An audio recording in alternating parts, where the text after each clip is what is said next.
And so, hello there, and welcome to a new Night of the Movies podcast. And in these podcasts, I talk all things movies and TV, and whatever I want, for about half an hour to an hour once a week. And in today's podcast, I'm talking about the Oscar nominations for this year's Academy Awards, which have now been revealed. But just before I get into that, I should say what I say at the start of every podcast I do, that if you are watching this podcast on YouTube, hello there to my viewers, but heck, you just don't have the time to watch the full podcast on YouTube, you can also check this podcast out audibly on Spotify at Night of the Movies on that platform.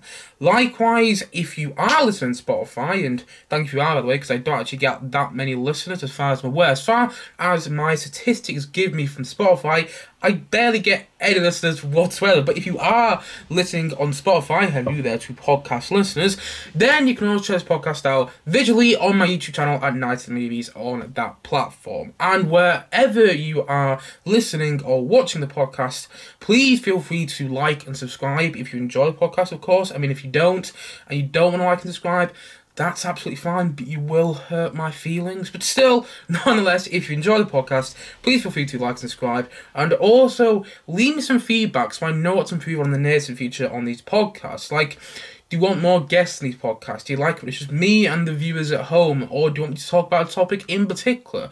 Honestly, I'll be thrilled to get some suggestions and a topic to talk about in a future podcast. So yeah, give me some ideas if you have any. Let me know some ideas in the comment section below. But anyway, like I've already mentioned, in today's podcast, I'm going to be talking about the Oscar nominations, which came out a couple of days ago now. And, by the way, hopefully this shouldn't be a long podcast, because I've got places to go and people to see. But saying that, though, I might ramble on a bit too much, like I usually do. But hopefully it shouldn't be a long podcast, because I'm only talking about the one topic today. Although, it's quite an in-depth topic. And I did kind of give my predictions on the Oscar nominations in my podcast that I did on the Golden Globes. Was it my last podcast? It might have been my last podcast, actually. I know, my last podcast was on Babylon, Masterpiece or Misfire, and I also talked about the fact that a John Williams documentary was in the works in that last podcast. And if you haven't listened to that last podcast, can't even speak. If you haven't listened to that last podcast yet, please do, because I put a great lot of effort into each podcast. So yeah, if you haven't listened to that one yet, but 2 podcasts ago, I talked about my predictions for the Oscar nominations when I talked about the Golden Globe wins and the Golden Globe nominations. And now we finally have the Oscar nominations. Now, I don't actually know when the Oscars are. They're usually in March, so we've still got a while to go. But at the same time, though, before I get into the nominations, I just want to say, I'm actually looking forward to this year's Oscars, because as I will go into when I talk about these nominations, nothing's certain this year that's definitely going to win in any category, really. I mean, there's an argument it's in the acting categories, maybe, but at the same time, no, nothing's certain. It's not like anything certain's going to sweep, and so we could get some really big surprises with this year's Oscars. I mean, it could go the way everyone kind of expects, but then also couldn't. And what is the way that everyone kind of expects for this year's Oscars? I'm not sure myself, really. So it's quite exciting this year, because it's a wide range of films, all really good from what I've seen, and also you're not really sure who's going to win what. So I'm really looking forward to this year's Oscars. And in fact, I might try and watch them. Depending where I am and what I'm doing, and if I'm in uni the next day, I might try and watch them though. And that'll be a first for me, because I've never actually watched the Oscars live. Usually I just wake up the morning after and I'm watching all these clips and like, I don't know, Oscar acceptance speech from Rami Malek. I remember the one that was like back in 2019 when he won his Oscar for Bohemian Rhapsody. Well-deserved Oscar, by the way, in my opinion, anyway. Yeah, I remember waking up that morning and watching all these, you know, Oscar wins and things like that. That's what I usually do. So, hopefully, I don't have to go through that again, because I kind of want to watch it this year, because I'm excited about it. That's what I'm saying. I want to watch it this year, I want to be there, and if there is any big surprises, I want to see it live. Hopefully no one gets slapped this time. Sorry, I had to put a slap joke in there. I just had to. No, hopefully no one gets slapped like Will Smith slapped Chris Rock. Hopefully we won't have an instance like that again. And on the topic of that, by the way, very briefly, I'm surprised how easily he got to the stage last year's Oscars. Like, I remember when I first read that news story on my phone, I was like, okay, it must have been a joke. Maybe Chris Rock and Will Smith organised something together, because I've heard before they were good friends. And then I found out about 10 minutes later, oh no, it wasn't a joke. That was completely serious, and there was this whole uproar about it.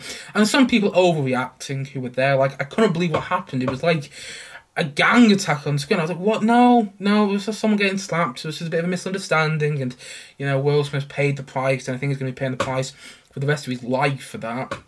And even though I didn't think it was a good thing that he did, I don't think, you know, he deserved to get all the backlash he did. But still, that's another topic for another day. But anyway, like I've mentioned before, I'm really excited for this year's Oscars. Can't even speak right now. I'm really excited for this year's Oscars.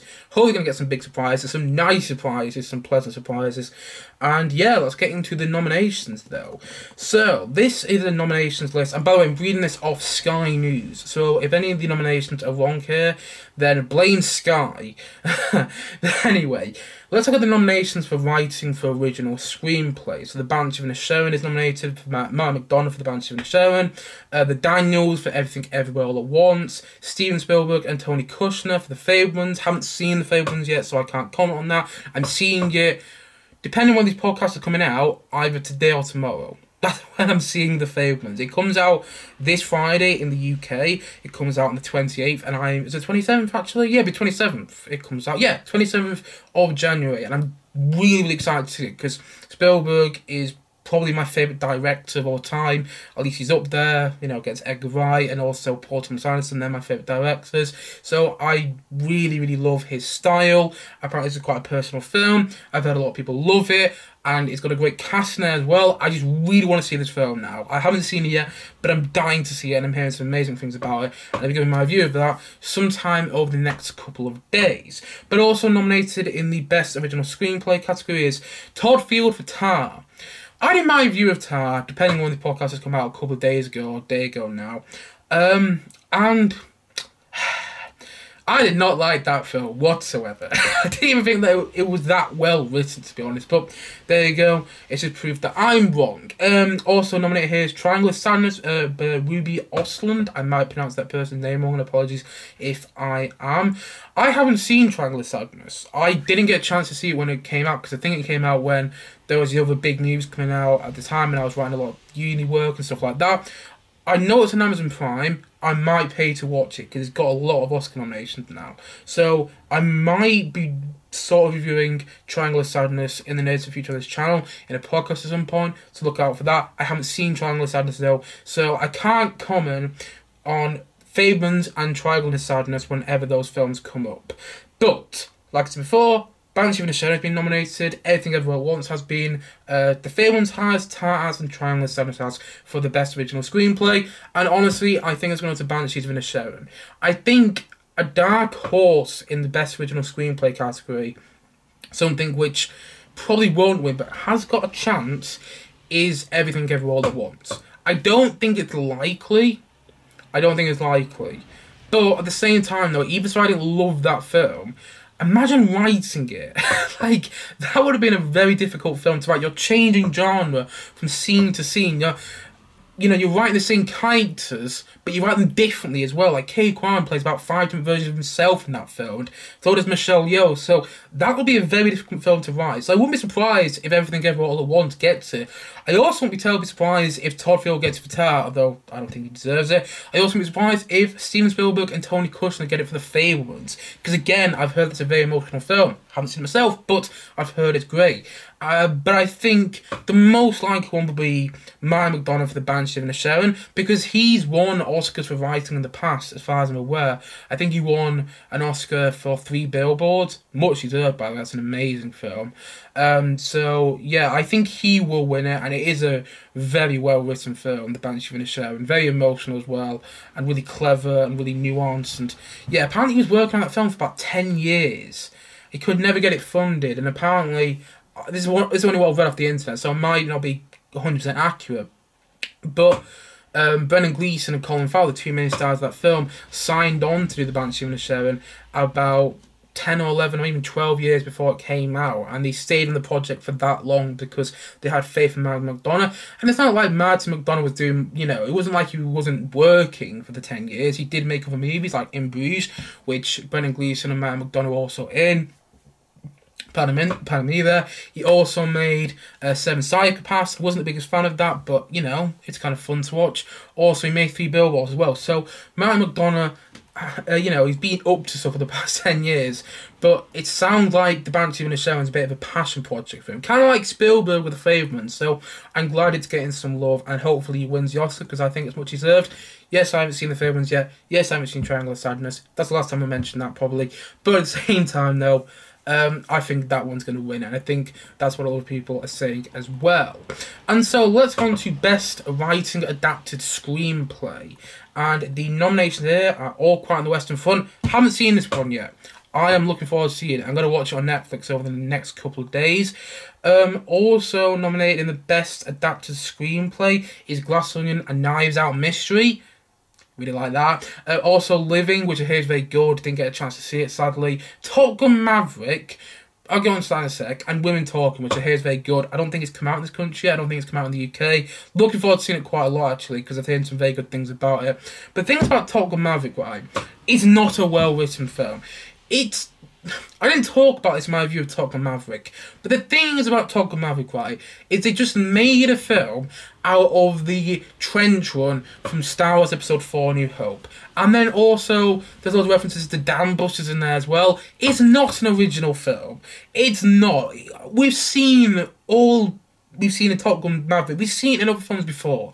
It's not an original film, and it's not that well written. Who are the villains? You know, Goose, is that the name of Miles Teller's character? I forgot. Rooster, whatever. Yeah, he's not really an original character. He's just the same character as his father in the original Top Gun. I must admit, I'm not a big Top Gun fan, and if you can't tell already, I'm not a big Top Gun Maverick fan. I enjoyed the film. It was far better than I expected it to be, because I was never a big Top Gun fan to begin with. When I first watched the film, I was like, what? Why do people like this so much? I don't get it. And so when I watched the sequel, I had a lot of fun with it. I don't think it's an Oscar-worthy film, though. And the fact that it's been nominated for Best Screenplay, I'm like, come on. There's other films which are more deserving, in my subjective opinion. There's other films which I think would have better fit that category. Like The Batman, I think that's a better written film than Top Gun Maverick, and again, I'll talk about this a bit more later, but The Batman was barely nominated. I did actually say in my Golden Globes podcast that I thought The Batman would be nominated for Best Picture. Boy, was I wrong, and again, I'll get onto that a bit later, but I'm glad to see that Glass Onion and Knives Out Mystery is nominated, because I was speaking to some people at uni the other day, and they were saying, oh yeah, Glass Onion wasn't for me, it was trying to be a bit too clever, and I was like, I don't think it was. I think the whole point of Glass Onion is that it's staring you in the face the entire film, and then it pulls one over on you, but it doesn't make you feel stupid. In fact, you sit there and you literally have the biggest grin on your face. That's one I had when I was watching Glass Onion. I've seen Glass Onion twice now. I saw it in November of last year, and then I saw it, I think I saw it on Christmas Day, actually. Was it Christmas Day? It might have been the day after. I can't remember now. Yeah, I saw it in the Christmas period, and I had so much fun with it both times of seeing it. I'm glad it's getting a nomination. I would give it the award, but I don't think it's going to get that. I'd love Rian Johnson to win an Oscar at some point, and I think he will. I think Rian Johnson will eventually win an Oscar. Just maybe not for this one. But I think the screenplay, can't really say because I haven't seen the other one. So, my money at the moment, because I haven't seen these other films, like I haven't seen All Quiet on the Western Front, I haven't seen Living, and I haven't seen Women Talking, my money will be on Glass Onion, because I think it's significantly better than Top Gun, but yeah, that's just me. You never know. I've heard other people say that they think Living is going to win it there. Great if it does. I've heard some really good things about it, and hopefully I'll get around to seeing it before the Oscars happen this year. So let's look at the nominations for visual effects. So we have All Quiet on the Western Front, Avatar: The Way of Water, yes. The Batman does have a nomination at some point, Black Panther: Wakanda Forever, and Top Gun Maverick. I think the winner of the visual effects, and I think if you disagree with this, that's fine, but you're wrong. I think the winner on the visual effects is going to be Avatar: The Way of Water. The visual effects for Avatar, for the second Avatar film, are incredible. They put visual effects in other blockbuster movies to shame. Even blockbuster movies I love, they put the visual effects in those movies to shame. Honestly, you're so immersed into the Avatar: The Way of Water world. And even if you like the film or not, you know, maybe you didn't like the characters, maybe you didn't get along with the story, maybe the film just wasn't for you. Completely fine. But you cannot understate the amazing visuals that James Cameron and the team and all the filmmakers behind Avatar: The Way of Water, you know, achieved in that film. It is incredibly well made and it's visually gorgeous. And so I think Avatar: The Way of Water is going to win Best Visual Effects. I'm glad that Batman got in there because honestly, when I first saw the Batman, I didn't know it had any visual effects in there whatsoever. I genuinely didn't. I know they shot a lot of the film on the volume stage, and if you know what the volume is, they used it a lot with Mandalorian, they used it with Obi-Wan, Book of Boba Fett. They also used it with Thor and Thunder. Yeah, it's basically when it's like a virtual sort of screen that the actors can play off, so it makes it more immersive for the actors when they're acting in that sort of, you know, fictional world. I'm not explaining it rather well, but at the same time though, if you're interested in the volume stage, go and look it up after this podcast, of course. But yeah, I'm glad the Batman got nominated because I even know it used visual effects. That's how good the visual effects were in that film, in my opinion, because I didn't even know about them. Black Panther: Wakanda Forever. I suppose visual effects are good in that. You know, they're better in Black Panther than they are in Doctor Strange. I know No Way Home didn't come out this year, but that's just come to mind right now. Also, Thor and Thunder. I think the visual effects are better in Black Panther than they are in the other Marvel films which came out this year. Down to me again there, sorry. Top Gun Maverick was also nominated in the visual effects. I think that is actually a worthy nomination for Top Gun Maverick. Even though I didn't love the film, the visual effects in that film were great. All Quiet on the Western Front were also nominated for visual effects. Haven't seen the movie again, but I've heard the visual effects are good. Although I think the winner in the visual effects category will be Avatar: The Way of Water. And if you disagree with me, that's fine. But I'm going to be right when the Oscars come around. God, I sound a bit egotistical there. Yeah, I'm going to stop with that. Okay, sound. I'm not going to go on to sound because it's not my sort of thing. Production design. A lot of this I haven't seen. Actually, no, I've seen quite a bit of the films in production design. All Quiet on the Western Front, haven't seen that, but I have seen some images from it though, and the production design looks good from what I've seen of it. Avatar: The Way of Water.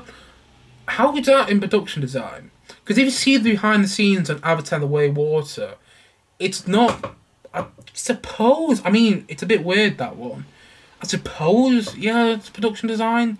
I never really thought of it like that. It's more just world designing. But, you know, if you look on the behind the scenes, it's just literally actors in a mocap suit. Then a motion capture suits. And they're just swimming in this tank and things like that. And, you know, it's so weird because when you look at the behind the scenes in Avatar: The Way of Water, by the way, or any of the Avatar films, actually, even the first one as well, they're just in this normal set. It looks like this warehouse. But you wouldn't believe it because you watch behind the scenes and then when you watch the actual Avatar films, it's incredible. Like, incredible what the filmmakers did with those two movies. Also nominated in the production design was Babylon. Glad to see Babylon get some love. I saw the film the other day and I really liked it. So, yeah, glad to see Babylon getting some love, especially production design, because even though I wasn't the biggest fan of the first 20 minutes of that film, because I just thought it's completely grotesque, the production design in that first 20 minutes is standout. You know, you watch and you go, oh wow, they've really spent a lot of time with the production design. Same with a lot of other moments in Babylon. Elvis has got a nomination for production design, which is great because I really loved the production design in Elvis. I remember even saying with Elvis that it looks expensive in the way all films should. All films with like a $200 million budget, which I'm pretty sure Elvis did. They should all look expensive. And I don't mean overuse of CGI. I mean you should have costume design which stands out, which doesn't leave your eyes throughout the entirety of the film. It should have production design which is so amazing and cinematography which just blows you away. And that's what Elvis had for me. In case you didn't know already, Elvis was my favourite film of last year. So there you go. Favourite one's also got production design nomination as well. Haven't seen the film, so can't comment. But anyway, let's go up a bit more here. I'm going to skip the best film for now. I'll leave that till later. But just come across the best film category. Musical original song. Don't really care about the original song category, not going to lie. I'm glad to anyone who gets nominated wins for the original song stuff in the Oscars. But for me, I'm more interested in the musical score. The best original song is kind of like, oh well, let's give Oscars to artists. You know what I mean? I don't really get it. I've just got to admit, if someone makes a good song for a film, leave it at that. People buy it on CD or on vinyl, or will listen to it on Spotify, whatever streaming platform they use for music. But, you know, you don't need to get an award for making a really good original song in a film.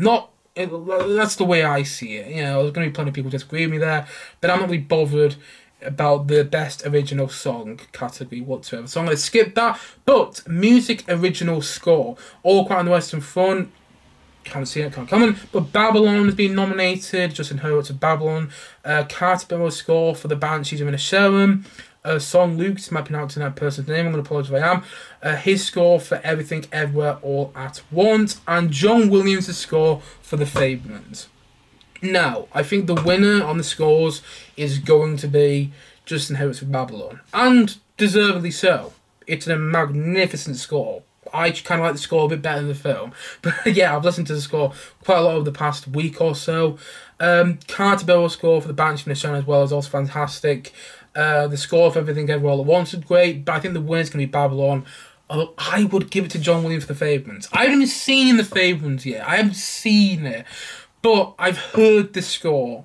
At least I've heard quite a bit of the score anyway. The highlights from the score, if you will. And I adore John Williams' score for The Fabelmans. I don't think it's his best work, but bear in mind, you compare that with, you know, Jaws, Ray Lost Ark, you compare it with Superman, Star Wars, and so on, so on, so on. Harry Potter, the list goes on, Jurassic Park. You know, I don't think it's his best work, but it's pretty fantastic. I got emotional just listening to the music. I haven't seen The Fabelmans yet, like what he said. I haven't actually seen the film yet, but I got emotional listening to the music. And so I would give the Oscar to John Williams, because he's also the most Oscar-nominated man living, can we point that out? I'm pretty sure now he's got some like 52 or 53 Oscar nominations. I think he's won 4 Oscars. He won for, I think he won for Fiddle on the Roof, he won for Jaws, he won for E.T., he won for Schindler's List, and I'm not sure if he won any other Oscars. I might be wrong there, and do correct me in the comment section if I am, but yeah, I'd love John Williams to get his like 5th Oscar. Just get that 5th Oscar. Not that he needs it. And, you know, I'm not gonna be upset if Justin Hurwitz gets it. Because Justin Hurwitz's score for Babylon is fantastic. But I just want John Williams to get another Oscar before he dies. Before he sadly passes. Because he's a pretty amazing composer. And I feel some people lately have been saying that he's kind of lost his way. He's not as good as he used to be. And then I listen to the score of The Fabelmans and I go, I'm sorry, I just completely disagree with you. But anyway, that's the nominations for Best Original Score. If we go up here, makeup and hairstyling, I'll quickly go for this one because I don't really care about it too much. Although it is notable, some of the nominations. All Quiet on the Western Front, The Batman, Black Panther Wakanda Forever, Elvis, and The Whale. I haven't seen The Whale yet. The Whale comes out in the UK in a couple of weeks' time. Looking forward to seeing it. By the way, side note here, The Whale comes out on the same weekend in the UK as Puss in Boots 2. I'm tempted to do a double showing. That would be quite a fun one. The Whale, which I've heard is a very emotional film, to Puss in Boots 2, which I've heard is one of the most wonderful animated films of the past couple of years. So I might do The Whale, then Puss in Boots 2. So I'll watch The Whale, get quite upset, go on to Puss in Boots 2, have the whale of a time. No pun intended there.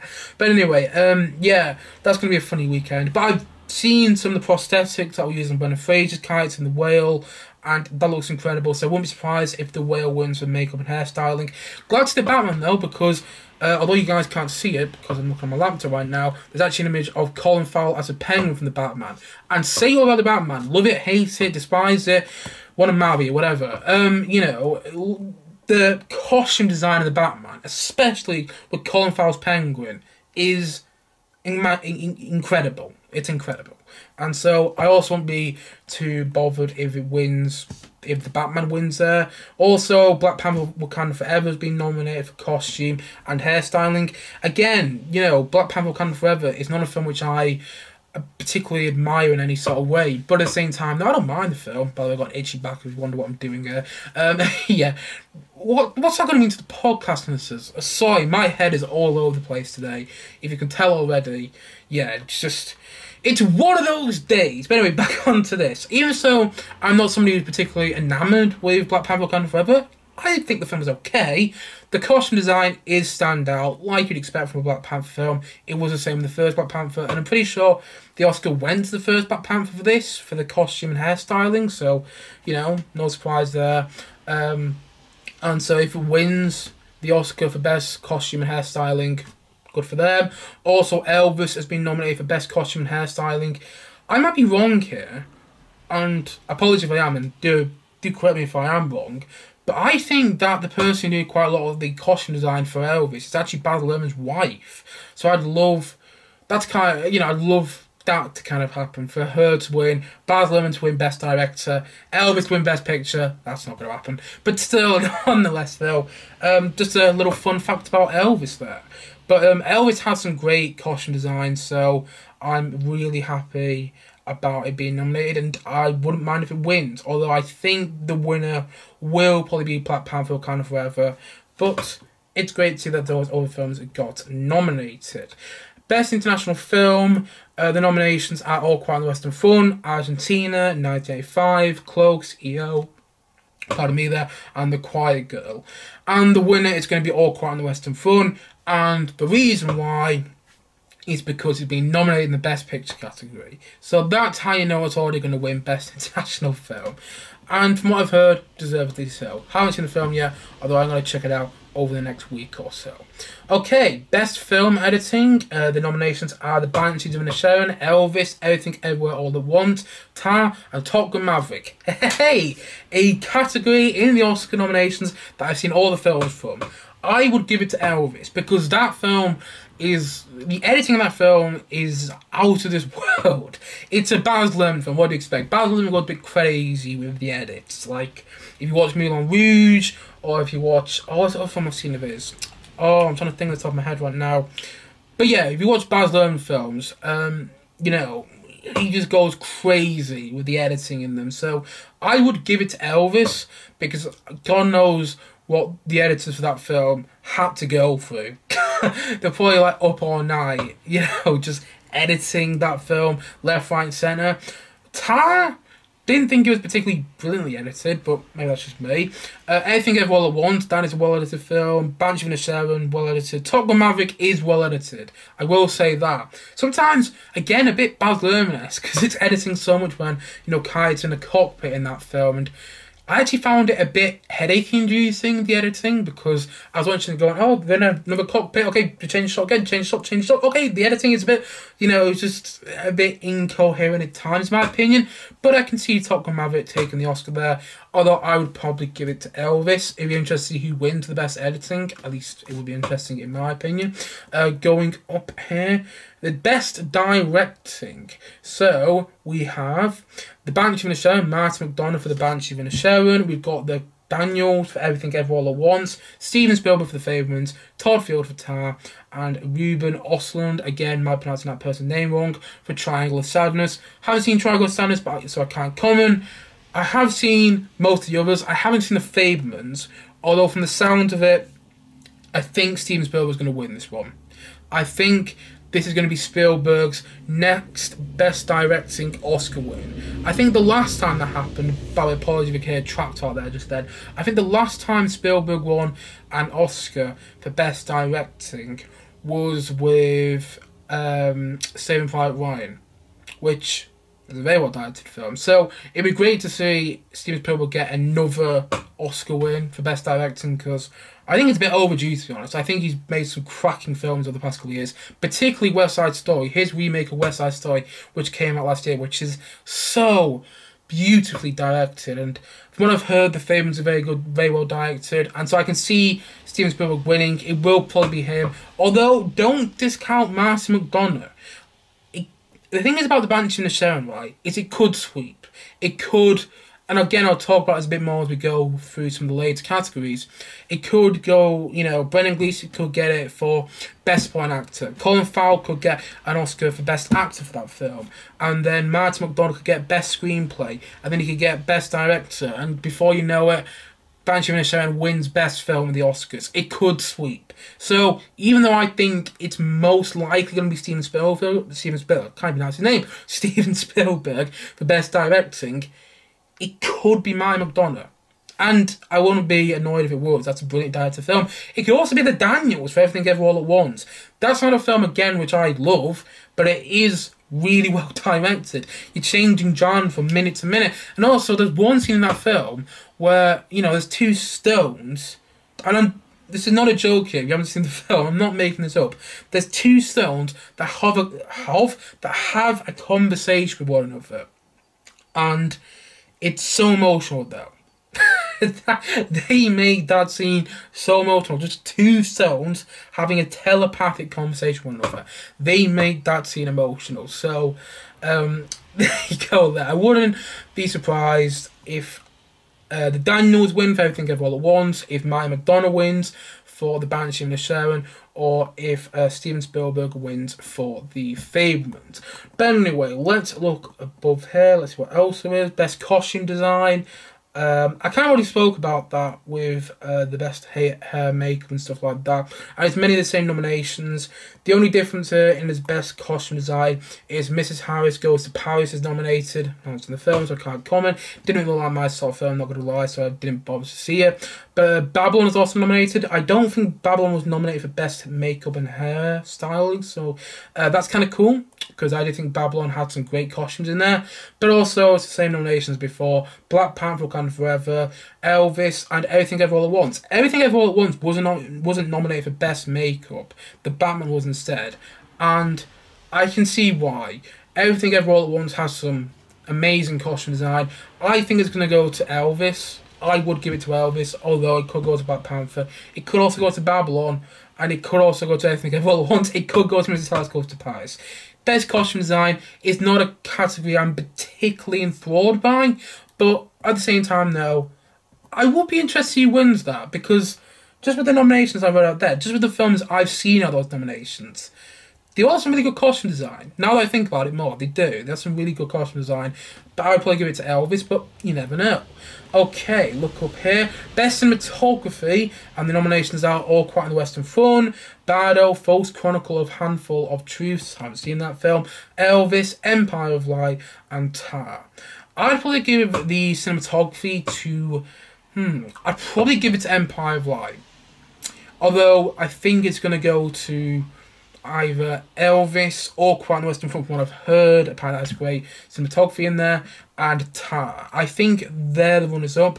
I haven't seen Bardo, False Chronicle of a Handful of Truths, like I said before. I've heard it's good. I haven't seen it, though. Maybe I will before the Oscars come out. Maybe I will, maybe I won't. But I think that I would give it to Empire of Light, because even so I didn't really like Empire of Light, it is superbly shot. It's gorgeous to look at. It's just not got that great of a plot, in my opinion. But I'd give it to Empire of Light, or I could see Elvis, Tar, or All Quiet on the Western Front getting it. And again, that's not a category I'm particularly, enthralled by. But at the same time, though, I'll be interested who gets it. I will be interested. That's an interesting lineup. Okay, let's look at Best Animated Feature Film. Guillermo del Toro's Pinocchio, Marcel the Show with Shoes On. These are the nominations, by the way. Home, that's just someone's name. Sorry. Puss in Boots: The Last Wish, The Sea Beast, and Turning Red. Haven't seen Turning Red. Haven't seen The Sea Beast. Haven't seen Puss in Boots: The Last Wish. Haven't seen Marcel the Show with Shoes On. The only one on that list I've seen is Guillermo del Toro's Pinocchio. But that's the one that's going to win. That's the one that's going to win. It's the one that's winning all the awards right now. It won the Golden Globes. I'm pretty sure it won the Critics' Choice Award. And so I think it's going to win. I think it's going to win the Oscar. Although, I've heard very good things about Puss in Boots too. And I've heard very good things about Turning Red as well. So, I think a dark horse there. And this is surprising to say, but I think a dark horse with this category is going to be Puss in Boots 2. I would love it if it won. Imagine that. and the Oscar goes to Puss in Boots: The Last Wish. I would laugh my head off if that happened. But I think it's going to be Gladiator Pinocchio, and deservedly so. That's the only one on that list I've seen, but you know, it's a really good film. It's a great family film about death. There you go. Let's look up here.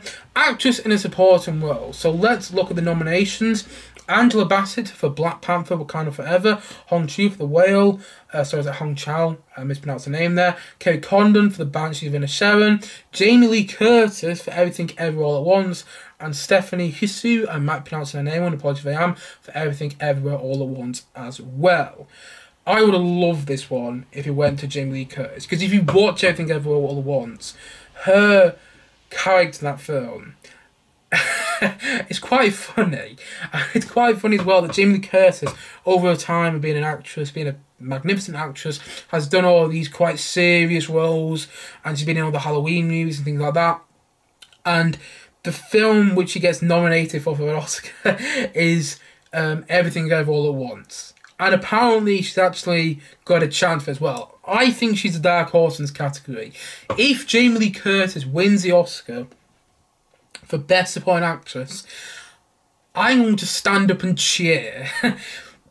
Pardon me again there. So I'm going to stand up and cheer whilst watching the Oscars. I'm going to be amazed, because if you watch Jamie Lee Curtis' character in that film, and then the fact that you get an Oscar nomination for that character is quite something, if you ask me. Angela Bassett, though, will probably win. Angela Bassett for Black Panther: Wakanda Forever will probably win. And she gives a great performance in that film. And I've heard some people say, oh, well, that's because Marvel gave her. Marvel made her get that Oscar. Marvel's made her almost get the Oscar, because she hasn't got it yet. But, you know, Marvel made her get the Oscar nomination. I don't think it did. If you watch Angela Bassett in other movies, she's a great actress, you know, elsewhere of Marvel. Yes, Ryan Coogler directed her to get an Oscar, or directed to get an Oscar nomination, should I say, because she hasn't won it yet. But I don't think the fact that it's a Marvel actress being nominated, or an actress in a Marvel movie, should I say, I don't think that's particularly significant. At least that's the way I see it. But I would also say that Kerry Condon has a chance for The Banshees of Inisherin. I think she's in some ways the heart of that film. I know Brendan Gleeson and Colin Farrell are, but I think in some ways she is as well. And Stephanie Hsu, again, not pronouncing that name, I'm going to apologise if I am. She was a daughter in Everything Everywhere All at Once. I would love it if she won as well, because I think she gives a great performance in that film. And so it's a good list. I haven't seen Hong Chow in The Whale, so I can't comment there. But I would personally give it to Kerry Condon. Although I'd love it if Jamie Lee Curtis got it, and also I do think that Angela Bassett is deserving of that award as well. Best Actress in a Leading Role. The nominations are Cate Blanchett for Tar, Ana de Armas for Blonde, Andrea Riseborough, I might be pronouncing that wrong, and I'm pretty sure I'm pronouncing that wrong, so I do apologise, for T. Leslie, Michelle Williams for The Fabelmans, and Michelle Yeoh for Everything Everywhere All at Once. I briefly discussed this in my view of Tar. I would give it to Michelle Yeoh for Everything Everywhere All at Once. It's going to be Cate Blanchett for Tar, though. She's going to win the Oscar. It's going to be her 4th Oscar win or 3rd Oscar win, because I'm pretty sure she won an Oscar for The Aviator. She won another Oscar as well. I forgot what film it was. It might be a 3rd or 4th Oscar win, actually. One second. I'm just going to quickly look that up. How many Oscars has Cate Blanchett won? Because she's one of the best actors ever. I could say, just how many Oscars has Cate Blanchett won? Okay, let's have a look here. 2. So she's won 2 Oscars. This will be her 3rd. Just tell me what she's won the Oscars for. Just give me a second. She has 2 Oscars. Yep, let's give me. Just tell me she has 2 Oscars. I think she has one for The Aviator, and I think apparently Tar, though, is her 8th nomination. Wow. So there you go there. That's great that she's been nominated 8 times. And, like I said before, deservedly so, because she is a great actress. She's a phenomenal actress, and she is phenomenal in Tar. I discussed this in my Tar review. I said her performance is more than just her playing a character. It's a physical performance. Like Austin Butler and Elvis, it's a physical performance. She's not just playing the character, she's performing that character. And so I'm fine with the facts. Even if I don't like the film, I'm fine with the fact that Cate Blanchett would get the Oscar for Tar. I think, though, it should go to Michelle Yeoh. Because I think this is going to be our only chance. I think this is going to be our only chance. And she is great in Everything Everywhere All at Once as well. And I also don't think Cate Blanchett would mind, you know. She's got 2 Oscars already. She's a phenomenal actress anyway. She'll probably get another nomination, perhaps another Oscar win at a time. And the chances are it will go to her. But Michelle Yeoh, I think she's a dark horse. I think there's a chance of her getting it. Fingers crossed. But it'll probably go to Cate Blanchett. And I'm fine if it does. Okay, let's look at the Best Supporting Actor nominations. And the nominations are Brendan Gleeson for The Banshees of Inisherin, Brian Tyree Henry for Causeway, Judd Huss, I might pronounce the name wrong, for The Fabelmans, Barry Keoghan for The Banshees of Inisherin, and Ke-Huy Quan for Everything Everywhere All at Once. Now, if I was a betting man, and I'm not, but if I was, I would bet on Brendan Gleeson getting it for The Banshees of Inisherin. Although, I think, personally, it's going to go to Ke-Huy Quan for Everything Everywhere All at Once. And how about that for a comeback story? Ke-Huy Quan, who played Short Round in Indiana Jones and the Temple of Doom, he played Data in The Goonies, and I've been seeing him do all these interviews recently talking about his emotional journey, getting back into acting, and how much it meant to him for getting that role, how much, you know, getting the role in Everything Everywhere All at Once meant to him. And the fact now that he's won a Golden Globe, he's won a Critics' Choice Award, and he's got an Oscar nomination, it's great. You know, I loved the film, but I loved him in it. Ke-Huy Quan is brilliant in Everything Everywhere All at Once, and I will give the Oscar to him. Brendan Gleeson is also great in The Banshees of Inisherin. If the Oscar goes to him, that's fine, because he does give a great performance in that film. He really does. But give it to Ke-Huy Quan. Please, just give it to Ke-Huy Quan. Because how about that for a comeback story? How about that? Like, he doesn't do anything for so long. I mean, he worked with stunts on a lot of films in the past couple of years, but he hasn't done any like major acting roles for so long. And I could just imagine him, he gets nominated, and then, you know, they call out the award, and the Oscar goes to Ke-Huy Quan for Everything Everywhere All at Once. He gets up, he hugs Michelle Yeoh, he hugs the Daniels, he hugs the one who played his daughters in the film, he hugs Jimmy Lee Curtis, he hugs Spielberg because of how much he's been talking about, how much he admires Spielberg and how much he loves him still. And he goes to the stage, he hugs Brendan Fraser as well, because him and Brendan Fraser seem to have a great relationship. He thanks all the people of the category, and he gives the most emotional speech of the night. Give it to Ke-Huy Quan. Please. I really hope he gets it. Because at first, when he won the Golden Globe, I was like, oh, that's great. I don't think he can win any other awards, but that's great. He's been nominated for the Oscar now. He won the Critics' Choice Award. Just give him the Oscar. Give him the Oscar, please. It'll probably go to Brendan Gleeson now. But please give Ke-Huy Quan the Oscar, because I'd love to see that happen. But all the other nominations are great. It's great to see Barry Keoghan in there as well, because I actually thought he was really good in a Banshees of Inisherin. And not a performance I heard a lot of people talk about with that film. So, yeah, glad to see Barry Keoghan get a nomination there as well. So just before I continue, I'm going to have a quick drink, because it's going to have my voice going a bit. Okay, let's go into the Best Actor category. Best Leading Actor, should I say. And the nominations are Austin Butler for Elvis, Colin Farrell for The Banshees of Inisherin, Brendan Fraser for The Whale, Paul Mescal for Aftersun, and Bill Nighy for Living. Paul Mescal is a really nice surprise. I haven't actually seen him in anything, but he seems like a really nice guy. I've heard interviews from him on like podcasts I listen to. He seems like a really nice guy. He hasn't done many roles, and I haven't seen Aftersun. Maybe that's a film I need to check out over the next couple of weeks, because I've heard some great things about it. And so it was just a nice surprise to see him there, because he sounds like a really nice person, and from what I've heard from people who've seen him in films that I know, he is really good as an actor. So, you know, that was a nice surprise to see in this category. Bill Nighy as well. It's also nice to see him get nominated for Best Actor. I haven't seen Living, but I've heard he's very good in it. I did see the trailer for Living though, and just in the trailer I was like, that is a very good performance in itself. So there you go. But at the same time though, I predicted it already. I predicted it before. I said that Austin Butler will get nominated for Elvis. That's happened. Colin Farrell's been nominated for The Banshees of Inisherin. That's happened. And Brendan Fraser has been nominated for The Whale. I also said, though, in my Golden Globes podcast, that I think Brendan Fraser is going to win the Oscar for The Whale.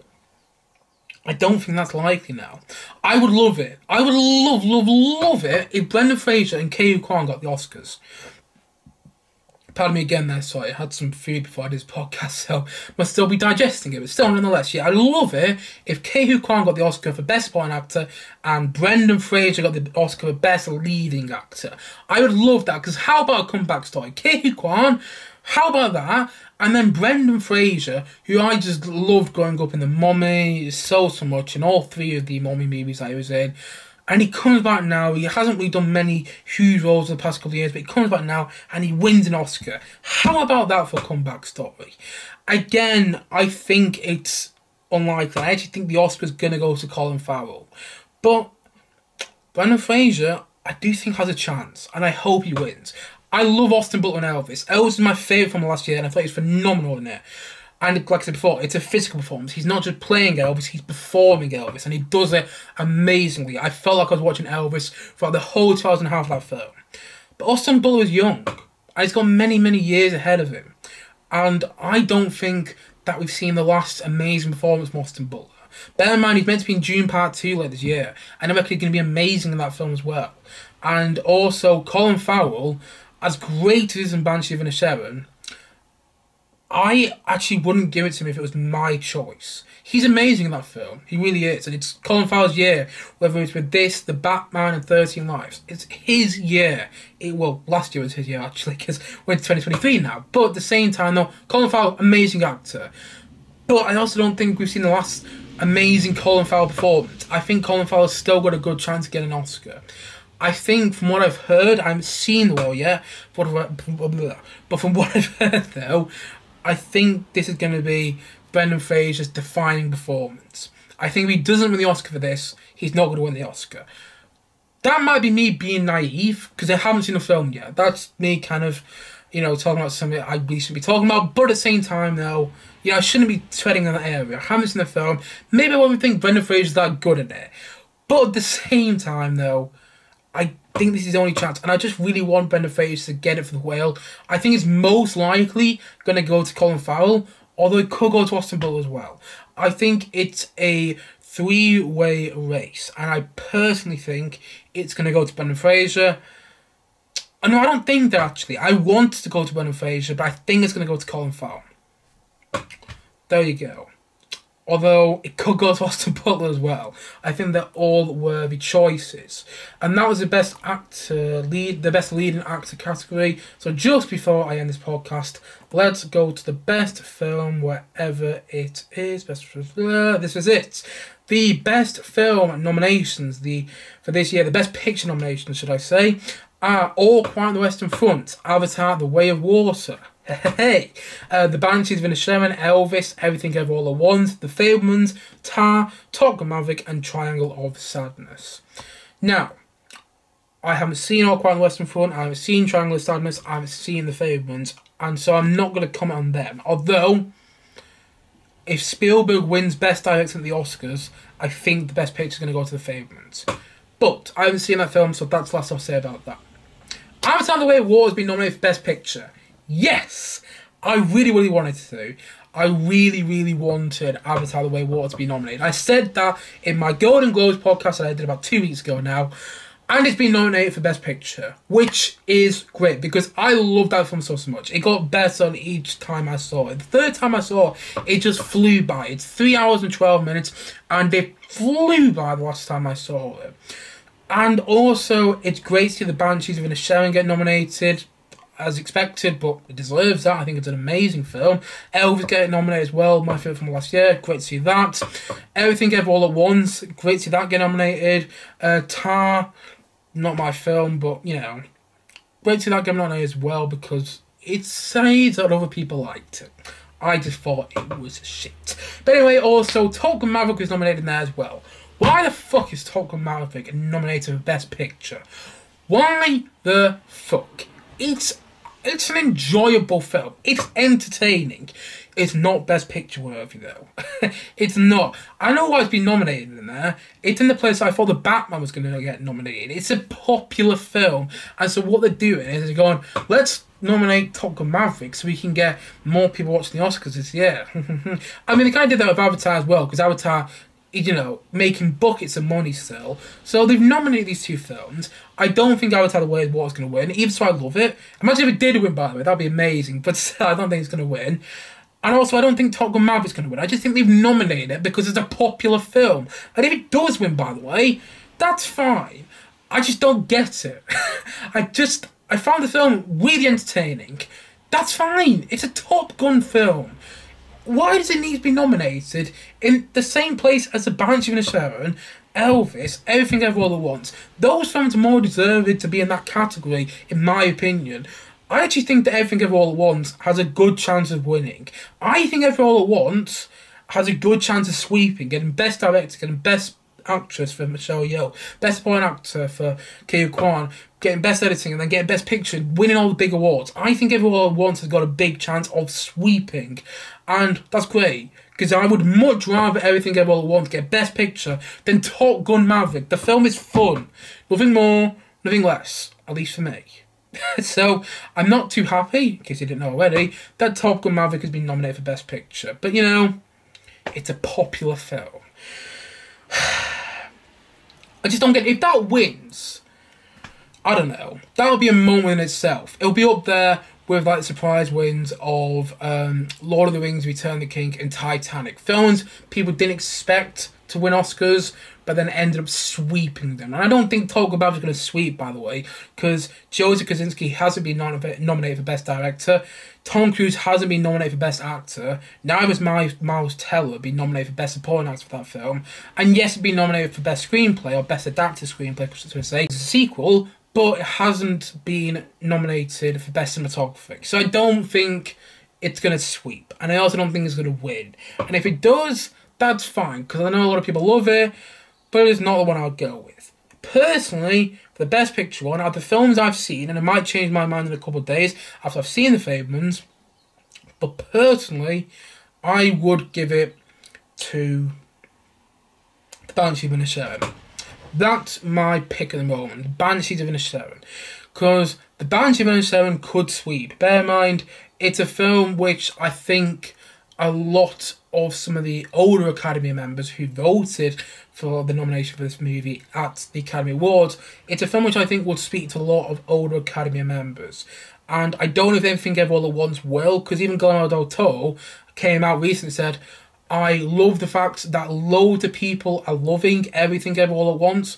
It was just not for my taste. And, you know, I love that review because he was being completely honest. He was glad other people liked it. It just wasn't for him. That's how I felt with Tar. And so, I don't think Tar's got a chance. When I've heard, I don't think Triangle of Sadness got a chance. All Quiet on the Western Front, maybe, from what I've heard. Avatar the Way of Water, although I love the film, I don't think it's got a chance. Top Gun Maverick annoyingly has a chance of getting the Best Picture Oscar, although I don't think it will. I don't think it will. But yeah, I think if it was me, I'd give it to The Banshee of Inisherin.